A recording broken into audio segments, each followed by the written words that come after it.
السلام علیکم ورحمۃ اللہ وبرکاتہ۔ نحمدہ ونصلی علی رسولہ الکریم، اما بعد فاعوذ باللہ من الشیطان الرجیم، بسم اللہ الرحمن الرحیم۔ آج ہم سورۃ بقرہ کی آیت نمبر 90 سے لے کے 95 تک کا لفظی اور بامحاورہ ترجمہ پڑھیں گے۔ وَإِذَا اور جب قیلہ کہا جاتا ہے لہم ان سے، آمنو تم ایمان لے آؤ، بما اس پر انزل اللہ جو نازل کیا اللہ تعالیٰ نے، قالوا وہ کہتے ہیں، نومنو ہم ایمان لائیں گے، بما اس پر انزلہ جو نازل کیا گیا علینا ہم پر، ویکفرون اور وہ انکار کرتے ہیں، بما ساتھ اس کے، وراءہ جو اس کے پیچھے ہے، وہو الحق حالانکہ وہ حق ہے،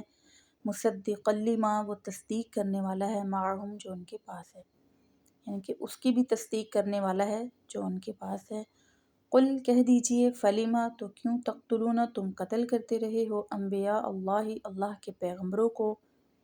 من قبل اس سے پہلے، ان کنتم مومنین اگر تم مومن ہو۔ وَإِذَا قِيلَ لَهُمْ آمِنُوا بِمَا أَنزَلَ اللَّهُ قَالُوا نُؤْمِنُ بِمَا أُنزِلَ عَلَيْنَا وَيَكْفُرُونَ بِمَا وَرَاءَهُ وَهُوَ الْحَقُّ مُصَدِّقًا لِمَا مَعَهُمْ قُلْ فَلِمَ تَقْتُلُونَ أَنبِيَاءَ اللَّهِ مِن قَبْلُ إِن كُنتُم مُّؤْمِنِينَ۔ جب ان سے کہا جاتا ہے کہ تم ایمان لے آؤ اس پر جو اللہ تعالیٰ نے نازل کیا، تو وہ کہتے ہیں کہ ہم صرف اس پر ایمان لائیں گے جو ہمارے اوپر نازل کیا گیا ہے، اور وہ انکار کرتے ہیں اس کے علاوہ جو ہے، حالانکہ وہ اس کی بھی تصدیق کرنے والا ہے جو ان کے پاس ہے۔ تو کہہ دیجئے کہ اگر تم ایمان والے ہو، اگر تم مومن ہو، تو اس سے پہلے اللہ کے پیغمبروں کو کیوں قتل کرتے رہے ہو۔ یہاں حضور پاک صلی اللہ علیہ وسلم کے دور میں جو بنی اسرائیل رہ رہے تھے، ان سے خطاب کیا جا رہا ہے، کیونکہ جب قرآن پاک نازل ہوا تو بنی اسرائیل نے اس پر ایمان لانے سے انکار کر دیا۔ وہ کہتے ہم صرف اپنی کتاب پر ایمان لائیں گے جو ہمارے اوپر نازل کی گئی ہے، یعنی کہ تورات، اور انہوں نے قرآن کو ماننے سے انکار کر دیا، حالانکہ قرآن پاک اس کی بھی تصدیق کرنے والا ہے جو ان کے پاس ہے، یعنی کہ تورات۔ تو اللہ تعالیٰ نے ان کو بڑے اچھے انداز میں، اچھے طریقے سے ان کو جواب دیا ہے کہ کہہ دیجئے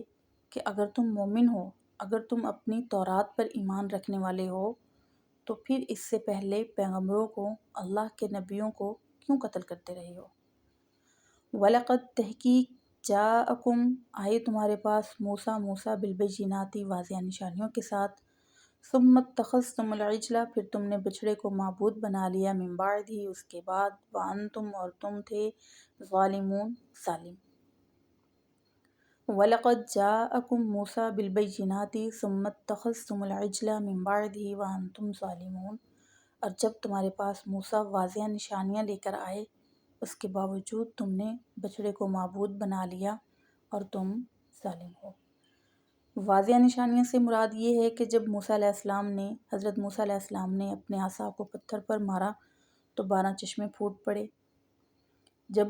موسیٰ علیہ السلام نے اپنی بنی اسرائیل قوم کے لیے دعا مانگی تو آسمان سے من و سلوہ اتارا گیا۔ کوہ طور پہاڑ کو زمین سے اٹھا کر ان کے سروں پر معلق کر دیا گیا۔ یہ واضح نشانیاں تھیں تاکہ بنی اسرائیل ایمان لے آئے، لیکن وہ پھر بھی ایمان نہیں لائے، انہوں نے بچڑے کی پوجا شروع کر دی۔ اور حضرت موسیٰ علیہ السلام جب 40 راتوں کے لیے کوہ طور پہاڑ پر گئے تو پیچھے ان کے بنی اسرائیل کی قوم نے بچڑے کو معبود بنا لیا۔ ان کا سردار سامری، اس نے اپنی قوم کو گمراہ کیا۔ اس نے کہا کہ موسیٰ علیہ السلام جس مقصد کے لیے کوہ طور پہاڑ پر گئے تھے وہ ان کا مقصد پورا نہیں ہوا، کوئی اللہ نہیں ہے، کوئی کچھ نہیں ہے، یہ بچڑا ہی تمہارا معبود ہے، لہٰذا تم اس کی پوجا کرو۔ پوری قوم گمراہ ہوگی اور انہوں نے بچڑے کو پوجنا شروع کر دیا۔ تو اس لیے اللہ تعالیٰ نے فرمایا کہ وَأَنْتُمْ ظَالِمُونَ تم ظالم ہو۔ ظالم کا لفظ عام طور پر ظلم و زیادتی کے لیے استعمال کیا جاتا ہے، لیکن یہاں اللہ تعالیٰ نے شرک کو ظلم قرار دیا ہے، یعنی کہ تم نے شرک کیا ہے، بچڑے کو معبود بنا لیا ہے تو تم نے ظلم کیا ہے۔ ایک اور جگہ پر اللہ تعالیٰ ارشاد فرماتے ہیں قرآن پاک میں کہ ان الشرک لظلم عظیم، کہ شرک جو ہے وہ بہت بڑا ظلم ہے۔ اس لیے یہاں پر بچڑے کو انہوں نے معبود بنایا، اللہ تعالیٰ کے ساتھ شرک کیا، اور اللہ تعالیٰ نے ان کو ظالم کہا ہے کہ تم ظالم ہو۔ وَإِذْ اور جب اخذنا ہم نے لیا میثاقکم تم سے پختہ وعدہ ورفعنا اور ہم نے بلند کیا فوقکم تمہارے اوپر فوقکم الطور تمہارے اوپر طور پہاڑ کو خذوا پکڑو ما آتیناکم جو ہم نے تمہیں دی بقوۃ مضبوطی کے ساتھ واسمعوا اور سنو قالوا انہوں نے کہا سمعنا ہم نے سن لیا وعصینا اور ہم نے نافرمانی کی واشربوا اور پلا دی گئی فی قلوبہم ان کے دلوں میں فی قلوبہم العجلہ ان کے دلوں میں بچھڑے کی محبت پلا دی گئی بکفرہم ان کے کفر کی وجہ سے قل کہہ دیجئے بئس ما برا ہے یامرکم جو تمہیں حکم دیتا ہے بھی اس کا ایمانکم تمہارا ایمان ان اگر کنتم ہو تم مومنین مومن وَإِذْ أَخَذْنَا مِيثَاقَكُمْ وَرَفَعْنَا فَوْقَكُمُ الطُّورَ خُذُوا مَا آتَيْنَاكُمْ بِقُوَّةٍ وَاسْمَعُوا قَالُوا سَمِعْنَا وَعَصَيْنَا وَأُشْرِبُوا فِي قُلُوبِهِمُ الْعِجْلَ بِكُفْرِهِمْ قُلْ بِئْسَ مَا يَأْمُرُكُمْ بِهِ إِيمَانُكُمْ إِن كُنتُم مُّؤْمِنِينَ